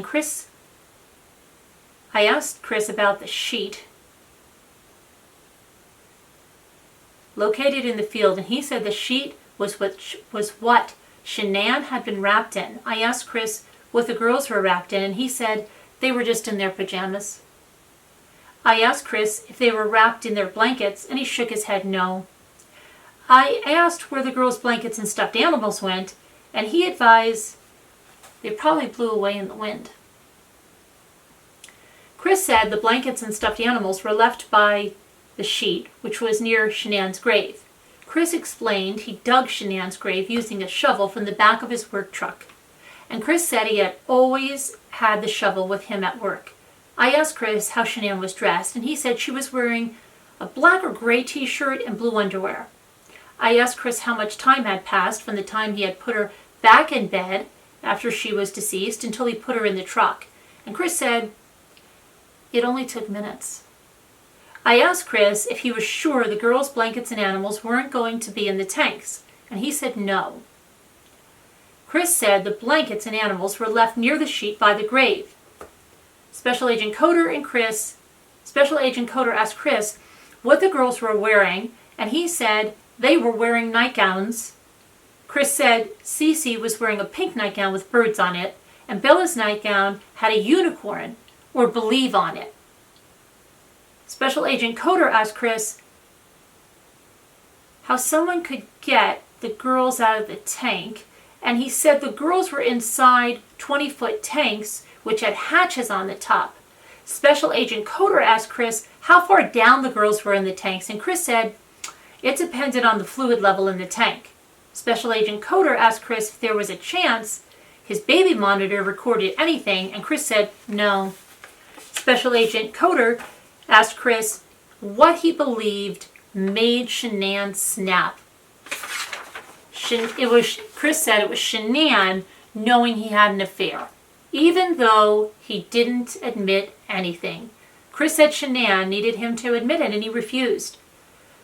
Coder reiterated some of the events Chris had told us and asked him again what he saw when he went downstairs on Monday. And Chris said he heard commotion upstairs, but didn't think anything of it. Chris said he figured one of the kids got up, and Chris said he decided to go back upstairs to talk to Shanann and go to their room, or master bedroom. She wasn't in there. Chris said he looked in the baby monitor, which was beside the master bed. Chris said he saw Bella and observed Bella's covers pulled back and she was sprawled out on the bed.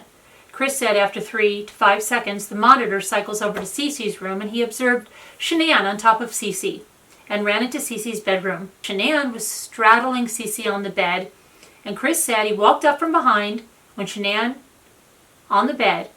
Chris demonstrated that it looked like Shanann's hand was on Cece's neck. Chris said Cece was lying on her side, so he pulled Shanann off. Chris said Cece was limp and blue. There's no movement at all. Chris said you pick up an arm and it just falls.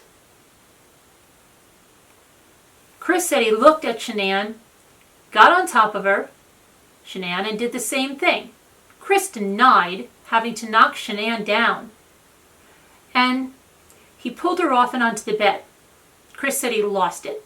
Chris said Shanann ended up lying down on the bed crossways when he pulled her off. Chris believed Cece had a queen-size bed. Chris said Cece was in the middle of the bed with her head near the headboard when he ran into the room. Chris then showed us an image on his cell phone of Cece's bedroom. Chris said he didn't believe Shanann put up a fight because he lost it so much. Chris said he felt so much anger that he didn't feel anything else when he strangled Shanann. And he has no marks on his body. Chris said he was numb, but he felt strangling Shanann was over fast. Special Agent Coder described strangling Shanann with both of his hands, and he demonstrated it on the video. I asked Chris if Shanann was strangling Cece with one hand or two, and he said he came from the back and wasn't sure. Chris then explained he knew Shanann was on top of Cece, but the monitor was black and white because it was dark. Special Agent Coder asked Chris if he had any idea why Shanann would have hurt the girls, and he said, "We both love those kids more than you know." Chris said people in his family always told him they believed Shanann was unstable. Chris said his friends, later identified as Mark, also told him that he thought Shanann was unstable. Chris then said, I don't want to paint a bad picture of her. I told Chris it didn't look good. Special Agent Coder asked Chris if it was possible he would see something on the girls other than the cause of death being Shanann's hands. Chris said, no. Special Agent Coder told Chris it was hard to believe his wife did it, and Chris said, I know. Special Agent Coder asked Chris if it was possible Shanann did one daughter and he, Chris, did Shanann and the other daughter, and Chris said, no. Special Agent Coder asked if it was possible we may find his handprints on the girls' necks, and he just said, no, Lord, no. Special Agent Coder told Chris we would be able to compare the diameter of the finger marks on the girls' necks, and Chris said he understood. I asked Chris what he was thinking about, and he said he let his family down. Chris said he let his dad, his mom, his sister, his nieces, his nephew, his friends, his coworkers, everybody. What about your wife and your kids? I asked Chris about the point when he witnessed Shanann strangling Cece and pulled Shanann off. I asked Chris if he thought when he witnessed Shanann strangling Cece and pulled Shanann off, I asked Chris if he thought about calling an ambulance. And he said, Cece was blue and limp. Chris said he had never seen anything like that in his life. Chris said Cece was laid over. She wasn't moving at all, and no gasp of breath. Chris said Cece was totally just blue. I told Chris I had been doing my job for a long time, and I told him most parents will never be able to fathom their child is dead, even if their child is stiff and blue. Even if their child is stiff or blue. Chris said parents always want to call to see if someone can revive. Chris said parents always want to call to see if someone can revive their child. I asked Chris to explain what was going on in his head, and he said, the rage that I felt for what she did, it just took over. You see, there's a little slip there, right? The rage that, because he's kind of telling the truth, the rage that I felt for what she was,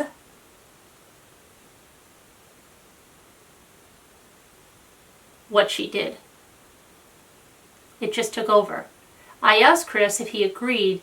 It sounded weird. And he said, I understand. I see where you're coming from.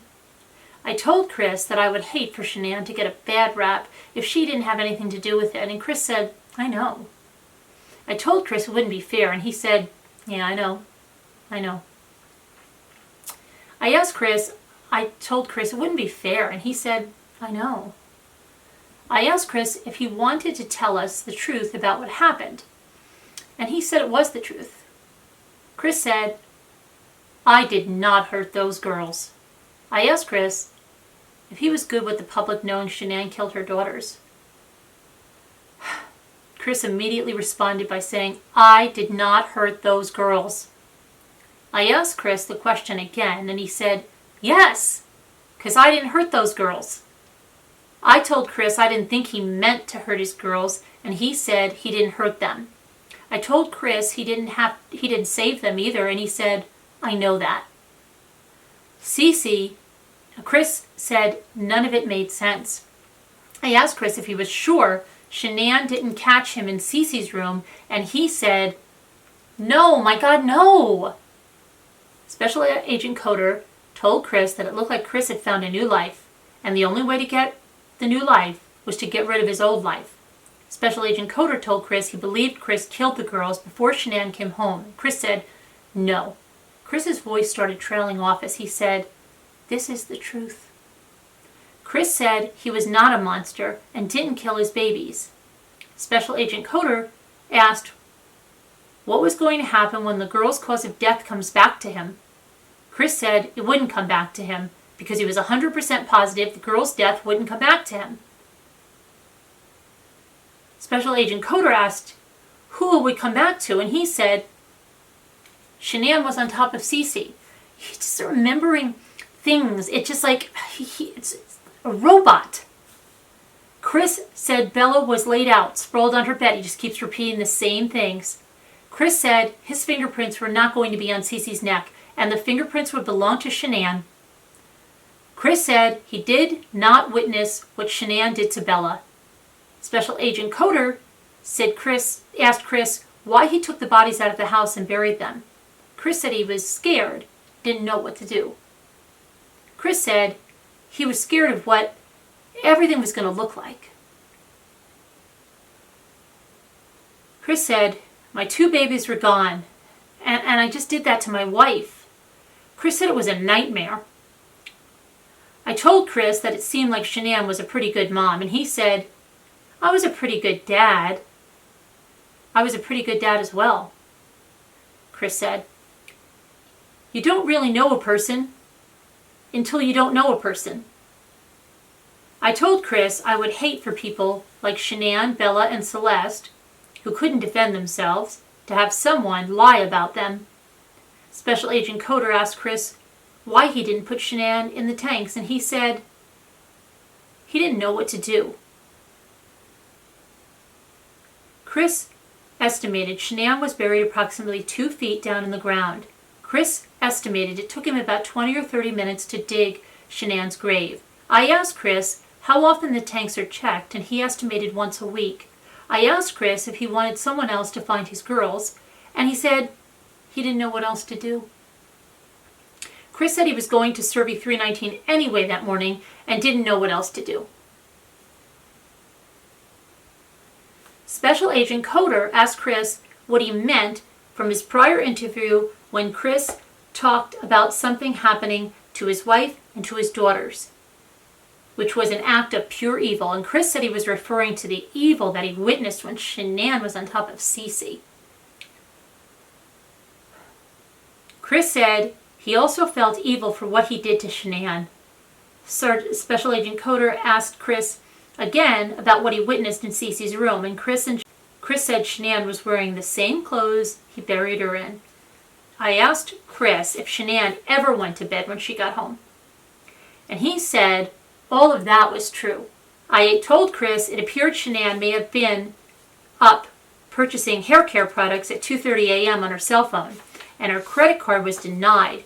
Chris said he wasn't aware of the purchase, if it occurred. I asked Chris if Shanann got upset with him because they didn't have any money, and he said he wasn't aware of the attempted purchase.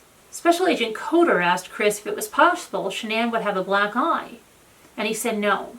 Chris said he did not punch or slap Shanann. Special Agent Coder asked Chris if Shanann would have any stab mark on her body, and he said no. Special Agent Coder asked Chris if the coroner was going to find out they were poisoned, and he said no. I asked Chris what he talked about to his mistress before his wife got home, and he said they always talk, and it was just about their day. Chris said his mistress only knew about the disappearance when she saw it on the news, and Chris said his mistress didn't know his wife was pregnant, but she does now. Chris said he was scared to tell his mistress about the pregnancy because he felt like his mistress wouldn't have gone on a date with him if she knew. Chris said his mistress knew he was married with kids. Chris said if we were going to talk to his mistress, and we said yes. Special Agent Coder asked Chris if his mistress was going to tell us she knew he was going to kill his family, and he said no. Chris said his mistress just knew they were going to hang out more after he got his own place. Chris said she genuinely liked me. Chris begged us not to put his mistress's name in the news because she had been through enough in her life. I asked Chris if he felt sorry for what he did, and he said, I wish I wouldn't have lost control and gone on top of Shanann and did that. And then I did that, referring to dumping them in the oil well site. Chris apologized to myself and Special Agent Coder for lying. I told Chris I believed he was there for a reason. Chris said, there's a reason why I didn't that I came in because, I mean, there's a reason why I didn't come in with a lawyer either. So I just, like, and this is going to happen. So I told Chris I was struggling with the fact that as many people who would say he was a good person and would never do such a thing, there were an equal amount of people who would say the same thing about Shanann. Chris said, I know. I told Chris I was struggling with it, and he said, I know. Special Agent Coder then asked Chris how we could prove Shanann murdered the girls. I asked Chris if he was sure they would have hand marks and that they weren't smothered, and he said, they shouldn't have been smothered, no. And Bella, I don't know, but Cece, Shanann, she was on top of her, and her, meaning Cece's, head was to the side.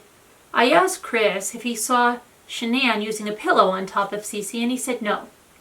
I asked Chris why there were sheets inside the kitchen trash, and Chris said he used the fitted sheet to wrap up Shanann, found at the oil well site, so he didn't know what to do with that flat sheet and pillowcases that were left over. I asked Chris why he didn't try to hide the sheet out at the oil well site, and he said he was so scared he didn't know what to do. Special Agent Coder asked Chris if someone came up on him, and he said no. Chris said he knew his co-workers were on their way out to the oil well site. I asked Chris about the electronics taken down from his residence and asked if he could provide me with their passwords. I wrote down the passwords, which are attached on the report. And Special Agent Coder then asked Chris if he had any questions for us, and Chris asked to use the restroom. Special Agent Coder asked Chris if he had any weapons on his person, and Chris said no. Special Agent Coder conducted a pat-down search of Chris and then escorted him to the restroom. Special Agent Coder returned Chris to the room. Special Agent Coder and I returned to the room with Chris a short time later and asked him if he was positive Bella and Celeste were inside the tanks. Chris drew an imaginary shape on the table with his hand to show the approximate diameter of the hatch, and I asked Chris if it was hard to get the girls in the tanks, and he said no. I asked Chris if he had to push the girls into the tanks, and he said, not really. I asked Chris if Shanann was buried because he knew she was too big to fit into the tank, and he said yes. I asked Chris if each girl was going to be in a separate tank, and he said yes. Chris then advised that he didn't know how much fluid was in the tanks. I asked Chris if he could hear them drop, and he said Bella's tank seemed emptier than Cece's tank, and I asked Chris if it sounded like Bella would have hit the bottom, and he said he heard a splash. I asked Chris if it was possible if he put the girls in the tank when they were alive, and he said, no, God, no, no, no, no, God, no, God, no. Chris said there was no chance the girls were alive when they were dropped into the tanks, and I asked Chris if the coroner was going to find any resuscitation marks on the girls, and Chris asked, like from CPR or something? Chris said no. I asked Chris if he knew CPR, and he said he took a class one time at work, which was about 2 years ago. Chris said the class used adult dummies, and he wouldn't even know how much pressure to apply for a child. Chris confirmed the girls were gone, so he didn't attempt any sort of resuscitation. I asked Chris if he ended up checking on Bella, and he said yes. Chris said Bella was blue in the face and not moving. I didn't hear a thing as far as a pulse or a beat of any kind. Special Agent Coder and I thanked Chris for speaking with us, and Special Agent Coder asked Chris if he was hungry. Chris said he felt bad eating our food. Special Agent Coder brought Chris 2 slices of pizza and a bottle of water. Note, I gave Chris an additional 2 slices of pizza a short time later, which he also consumed. We then allowed Ronnie to return to the room to tell Chris goodbye, as a police officer was going to drive Ronnie to a hotel for the night. Ronnie told Chris the police took his Lexus. Ronnie said the other detectives he talked to said Chris's story changed a few times, and Ronnie asked Chris if the baby monitor was upstairs or in the kitchen. And Chris said it was upstairs, and Ronnie said he thought Chris said it was in the kitchen. Ronnie told Chris he loved him no matter what, And Ronnie said he was interviewed and he told the detectives there was no way Chris would ever hurt his children. Ronnie said it was a problem he didn't call the police. And Chris agreed. Ronnie said they would just have to prove it some other way. Ronnie said it was unfortunate his baby monitor didn't record. Ronnie hugged Chris and left the police department. Special Agent Coder returned to the room and asked Chris to clarify the size of the hatch, and Special Agent Coder asked Chris to compare it to his paper plate. Chris estimated the hatch was about twice the size of the paper plate. Special Agent Coder asked Chris if he had to squeeze the girls in to get them in the hatch, and Chris said it wasn't right. Chris said he put the girls into the hatch feet first, and Chris described the girls with their arms stretched above their heads. Special Agent Coder asked Chris why he put them in separate tanks, and Chris said he wasn't thinking at that point in time. He was scared out of his mind. He didn't know what to do. Chris said he walked up the staircase and put one daughter in the tank, and then he returned with the second daughter and put her in the second tank. Special Agent Coder asked Chris if he had to cut the girls up or anything, and Chris said no. Chris assured Special Agent Coder the girls were in the tank batteries. Lastly, I returned to the interview room and asked Chris if the Frederick Police Department officer could photograph him without a shirt on to make sure he didn't have any marks or injuries on him. And Chris agreed, and Officer Matt James photographed Chris. Face, head, arms, chest, back, hands, and legs. That's something. I mean,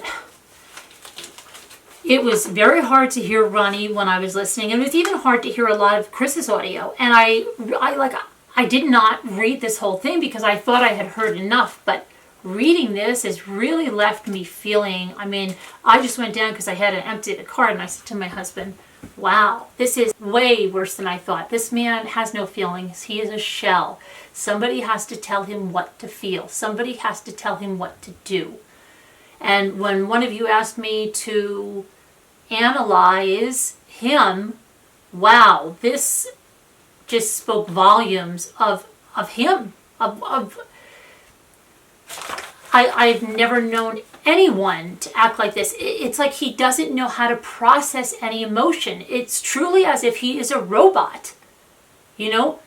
And you've got to program it in. No, this is the way you should feel. This is the way, like even when he said, how did Shanann react to that? He didn't know, but he probably knew that, you know, F you is something I can throw in there, and that means a lot of emotions. And then he just said those three things. F you, and F you, and F you. I don't know, guys. I'm going to want to discuss this a whole lot more. This has been a really long video. I still want to go through the Frazee stuff. So in the Patrick Frazee case, the Kelsey Berreth case, Patrick Frazee, there's been some other developments. Now, I told you about the nurse that they think helped with cell phone, and the reason they think that, and I have her name because they did release it in a news article, was that she was at the ranch during that Thanksgiving weekend, okay? And she left 3 days later, which was when they had those text messages sent. So I guess she did that from there and then disposed of it on her way back to the hospital that she was a nurse at, which has since put her on leave or let her go. And they say she's a divorced mom. And I think she might be the same woman that I told you that I thought was in her 50s. I said with like blondish hair against a fence, and said Patrick was the gentlest soul she knows. I think it's the same woman from the picture that I saw. I have to look at it, but I think it's the same woman.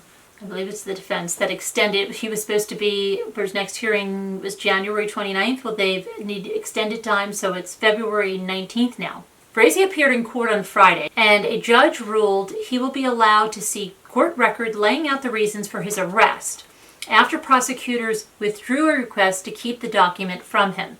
Remember that arrest affidavit I told you about? Prosecutors initially asked a court to bar Patrick Frazee's attorneys from discussing the court record with him, saying investigators were still tracking down leads and trying to interview people. On Friday, though, prosecutor Jennifer Veman said authorities no longer have these concerns about Frazee having access to this information. The document will remain sealed to the public. Prosecutors also agreed to wait on testing evidence when they argued they needed to be sent to the lab urgently. Friedman explained to the media after that hearing that they later determined it can wait. The defense also waived the right to a preliminary hearing in 35 days as required by Colorado law to gain more time for preparing their case, a common decision made by defendants accused of homicide. Frazee will be back in court on Tuesday, February 19th, for his preliminary hearing scheduled at 9 a.m. The couple's daughter is temporarily staying with Berreth's parents, but the state has legal custody of her. Sources have confirmed with 11 News sister station KMVT in Idaho, a woman named Crystal Kenny Lee. There's that Lee again. Is this crazy how many times this Lee is showing up? Crystal Kenny Lee was questioned in the case of a missing Woodland Park mom. According to KMVT, Lee lives within Twin Falls County. She's a registered nurse for St. Luke's Health System, a hospital spokeswoman confirmed with KMVT. Lee is out on leave of absence. The connection between that Lee and Berreth fiancé Patrick Frazee, who is charged for Kelsey's murder, is still unclear. Police say there was a cell phone ping in Gooding, Idaho from Berreth's phone 3 days after she was last seen. Other development is the parents of Kelsey filed a wrongful death lawsuit against Patrick Frazee. So they've got that in the works there. The document for this wrongful death case states the plaintiffs believe Frazee enacted physical, mental, and emotional acts of violence upon Kelsey Berreth.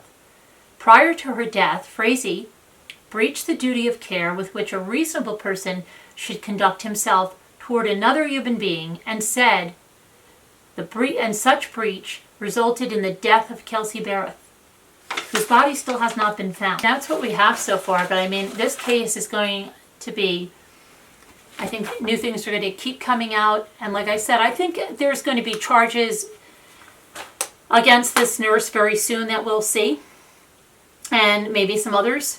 So I'll keep watching that for you guys, and I don't know right now if that was 2 parts or 1, so I can apologize for a really, really long video, or if it's part 2, I don't know. I have to see exactly how long it is when I get it down and get it downloaded onto my laptop.